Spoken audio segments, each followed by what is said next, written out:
তো hello guys, কি অবস্থা সবার? আশা করি সবাই ভালো আছো। তো আজকে আইছি মুরুগাছা তালার ভেতরে।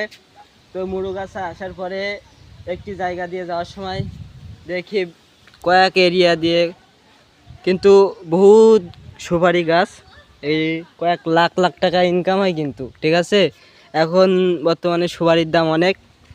তো এখানে কিন্তু বহুত সুপারি গাছ দেখতে পাচ্ছেন এবং সুপারি হয়েছে।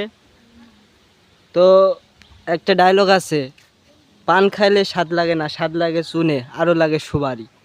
তো এইটাই সেই সুপারি গাছ। এই যে খুব সুন্দর সুন্দর, তো তোমাদেরকে দেখাচ্ছি।